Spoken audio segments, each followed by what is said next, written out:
Se suele considerar que prácticamente todo el ejército mongol estaba compuesto por caballería ligera regular, arqueros a caballo. Esta perspectiva es correcta solo en parte. En efecto, la mayor parte del ejército mongol, especialmente bajo el mando de Gengis Khan, estaba formada por arqueros a caballo ligeramente armados, pero también existía otro grupo importante y numeroso, la caballería pesada, armada con espadas y lanzas. Se puede afirmar con certeza que los guerreros a caballo fuertemente armados eran los quesictenes del Khan, y probablemente esto también se aplicaba a las llamadas tropas de bogaturos. En cuanto a sus tareas de combate, eran en general análogas a la caballería de los caballeros europeos. Actuaban como un ariete, atacando en formación profunda con el objetivo de romper las líneas de batalla del enemigo. Tanto los jinetes como los caballos de la caballería pesada estaban protegidos con armaduras. Inicialmente, estas armaduras eran de cuero, hechas de piel de búfalo especialmente tratada, que a menudo se cubría con laca para mayor resistencia. La laca en las armaduras cumplía otra función. Al recibir un impacto indirecto, una flecha o una hoja se deslizaban por la superficie lacada, por lo que, por ejemplo, las armaduras de los caballos casi siempre estaban lacadas. Las personas, por su parte, solían coser placas metálicas en sus armaduras. Las conquistas en China y Asia Central permitieron mejorar significativamente el equipamiento defensivo.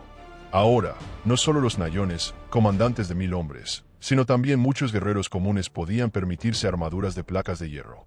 Las armaduras de cuero también se perfeccionaron, volviéndose multicapa, y según testimonios relacionados con la Gran Campaña Occidental, eran casi impenetrables. Sin embargo, la caballería pesada de los mongoles difería del conocido caballero europeo. El caballo de un caballero era al menos 2 veces más pesado que el mongol, y los caballeros llevaban armaduras mucho más pesadas. Sus armas, espadas de 2 manos y lanzas de 5 metros, también eran significativamente más pesadas.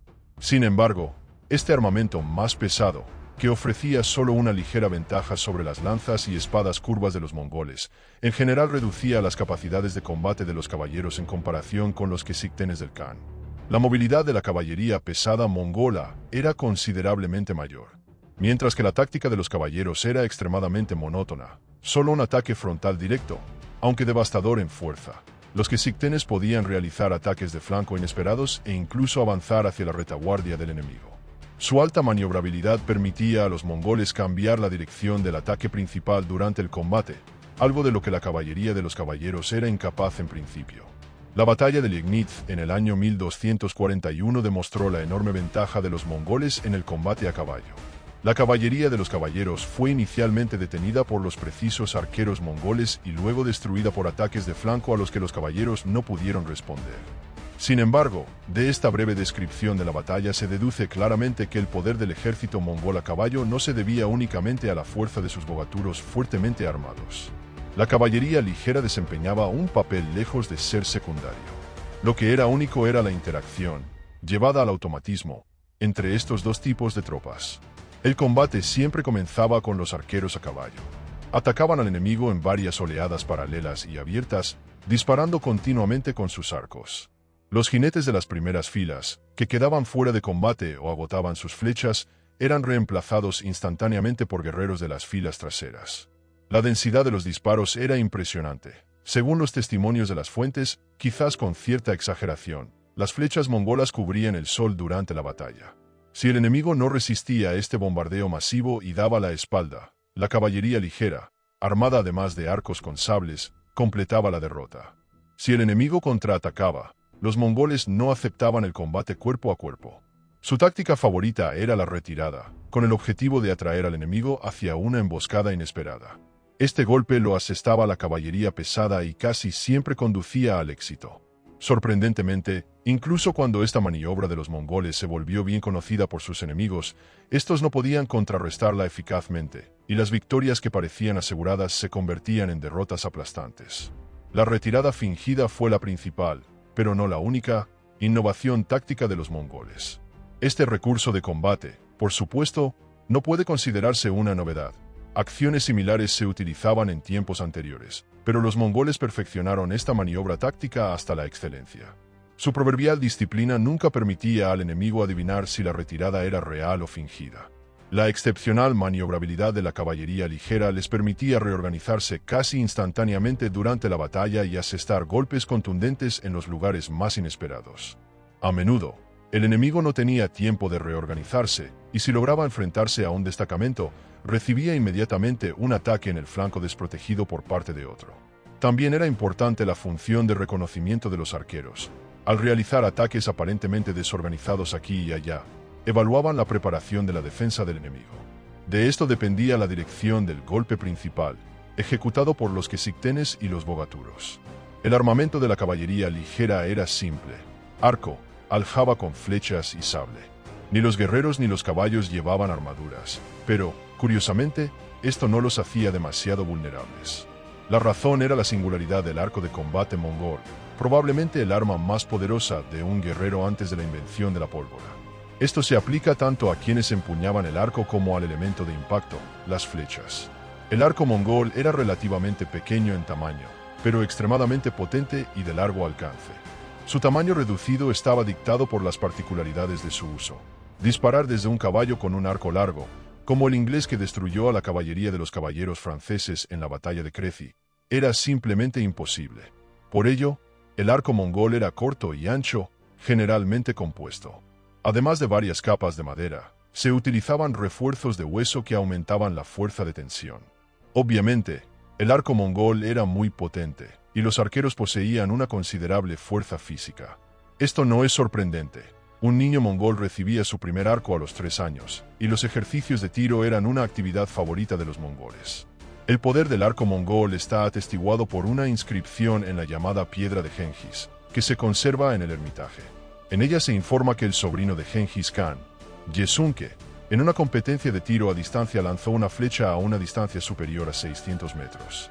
Esta distancia era inalcanzable incluso para una ballesta. Tales características del arco, en manos confiables, aseguraban la relativa invulnerabilidad del jinete mongol. Sus flechas abatían al enemigo, mientras que las flechas de sus oponentes o no alcanzaban el objetivo o llegaban al final de su trayectoria, sin perforar siquiera la ropa. Por supuesto, los mongoles no siempre podían disparar solo desde una distancia segura. A una distancia de 200 metros, ninguna flecha podía perforar una armadura.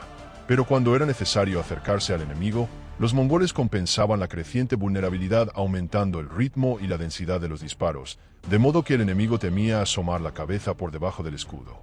En combate, un guerrero mongol podía disparar hasta 6 flechas por minuto sin comprometer significativamente la precisión. Se puede imaginar el poder de fuego de un tumen que atacaba en oleada. Esta densidad de disparos excepcional requería una cantidad considerable de flechas. Según los datos de Plano Carpini, cada guerrero mongol, antes de partir en campaña, debía presentar a su comandante 3 grandes aljabas llenas de flechas. Según otras fuentes, la capacidad de una aljaba era de 60 flechas. En combate, un mongol iba con una aljaba, y en caso necesario, con 2 aljabas llenas. Así, en una gran batalla, el suministro de flechas de un guerrero era de 120 flechas. Las flechas mongolas, por sí mismas, eran algo especial. Sorprende la diversidad de sus características de combate. Existían puntas de flecha especiales antiblindaje, incluyendo las diseñadas para perforar cotas de malla, armaduras de placas y armaduras de cuero. Había flechas con puntas anchas y afiladas, los llamados cortadores, capaces de cortar un brazo o incluso una cabeza. Los comandantes siempre llevaban varias flechas silbantes de señalización. También había otros tipos, utilizados según la naturaleza del combate. Esta especialización aumentaba significativamente la efectividad del tiro y se convertía en una de las principales claves de la victoria. Otra arma importante del guerrero ligero era el sable. Las hojas de los sables eran ligeras, ligeramente curvadas y cortantes por un solo lado. El sable se usaba casi exclusivamente contra un enemigo en retirada. Al enemigo que huía se le golpeaba por la espalda, sin esperar una resistencia seria. En tales condiciones, el sable ligero era el arma óptima. No cansaba la mano, y al incapacitar al enemigo, generalmente no lo mataba, ya que los vencidos luego se convertían en prisioneros. Para un combate ofensivo o de encuentro serio, los sables eran poco efectivos, y en tales condiciones, el papel principal lo desempeñaba la caballería pesada con palasques y espadas masivas, generalmente también ligeramente curvadas. El armamento de los bogaturos y quesictenes era mucho más diverso que el de los jinetes ligeros. Aquí se usaban lanzas picas potentes, a menudo equipadas con un gancho para derribar al enemigo del caballo. Pero el arma más común de este tipo era el famoso lazo mongol de crin de caballo, ligero, resistente y largo. Los nómadas, acostumbrados a capturar caballos de la manada, usaban el lazo con una destreza asombrosa. Una distancia de 10 metros hasta el enemigo no era un obstáculo serio, y cada jinete mongol llevaba consigo un lazo, y a menudo varios. Esta arma temida infundía tanto terror en el enemigo como las flechas. Aunque la fuerza principal del ejército mongol eran los arqueros a caballo, se sabe que usaban una amplia variedad de armas. En particular, se empleaban ampliamente pequeñas lanzas arrojadizas, dardos, en cuyo manejo los mongoles eran verdaderos especialistas. Los propietarios de armaduras, nayones, bogaturos, quesictenes, usaban activamente armas pesadas de mano que ofrecían ventajas en el combate cuerpo a cuerpo. Hachas de guerra, mazas, lanzas con una hoja larga y ancha, similares a las alabardas de los estrelets, que podían usarse tanto como arma punzante como cortante. A mediados del siglo XIII, el ejército mongol y sus contingentes auxiliares tenían en su arsenal prácticamente todos los tipos de armas cortantes, punzantes y arrojadizas. Sin embargo, las armas principales de los mongoles, salvo en el caso específico de los asedios, seguían siendo el arco con flechas, el sable y el lazo. No se puede dejar de mencionar el arma probablemente más importante de cualquier guerrero mongol, el famoso caballo mongol. El caballo mongol es sorprendentemente pequeño en tamaño. Su altura en la cruz generalmente no superaba 1,35 m, y su peso oscilaba entre 200 y 300 kilogramos. En esencia, el caballo estepario es algo intermedio entre un pony y un caballo común, pero sus cualidades de combate eran verdaderamente asombrosas. Aún más sorprendente es el uso inteligente de las ventajas reales de los caballos mongoles, lo que permite considerar a la caballería mongola como la fuerza ecuestre más poderosa y efectiva de todos los tiempos. Las características del caballo mongol determinaban en gran medida la táctica de las operaciones de combate. El caballo mongol ligero no podía igualar la fuerza del golpe de ariete de un caballo de caballero, por lo que para la caballería mongola era habitual alternar ataques frontales y de flanco, así como rodeos profundos con grandes masas de caballería hacia el flanco y la retaguardia del enemigo. Aquí, los mongoles se beneficiaban enormemente de una cualidad importante de sus pequeños caballos esteparios. Aunque eran significativamente más lentos que los caballos del enemigo, poseían una resistencia casi excepcional. Un combate de varias horas y marchas de larga distancia eran soportados por el caballo mongol con una facilidad asombrosa. Por ejemplo, durante la campaña húngara del año 1241, el ejército a caballo de Subedei recorrió en una ocasión casi 450 kilómetros en 3 días, es decir, 150 kilómetros por día. Ningún ejército del mundo era capaz de tales hazañas. En comparación, el ejército de los cruzados en la Primera Cruzada, durante un trayecto de 6 meses desde Konya hasta Antioquía, alrededor de 1000 kilómetros, perdió del 90 a 95% de todos sus caballos, quedando solo 60 caballos de caballeros auténticos. El ejército mongol podía recorrer esta ruta en 10 días sin gran esfuerzo y, por supuesto, sin una pérdida masiva de caballos. Se puede afirmar con confianza que tales marchas las realizaron Gengis Khan y sus generales, Subedei, Gebe y Huichi, como, por ejemplo, la incursión relámpago contra Buyukuk Khan en el año 1202. También era crucial el altísimo entrenamiento de los caballos mongoles. El guerrero mongol y su caballo actuaban en la batalla como un solo ser. El caballo obedecía a las más mínimas indicaciones de su amo. Era capaz de realizar fintas y maniobras inesperadas. Esto permitía a los mongoles mantener el orden y las cualidades de combate incluso durante la retirada. Al retroceder rápidamente, el ejército mongol podía detenerse instantáneamente, pasar a contraataque o lanzar una lluvia de flechas contra el enemigo. No es casualidad que las fuentes indiquen que los caballos mongoles estaban adiestrados como perros. El entrenamiento comenzaba en el primer o segundo año de vida, y al parecer, nunca se interrumpía. La alta disciplina, la resistencia del caballo mongol y su capacidad para sobrevivir en casi cualquier condición lo asemejaban sorprendentemente a su amo. El mongol del ejército de Gengis Khan y su caballo eran notablemente similares, y da la impresión de que los unía algo más que una simple relación entre hombre y animal. El hombre podía confiar plenamente en su caballo, y el caballo en el hombre. Un hecho asombroso, los caballos mongoles nunca eran atados ni entrabados. Parecía que tenían la libertad y una vida sin restricciones, pero los caballos mongoles nunca abandonaban a sus En general, bastante severos ambos.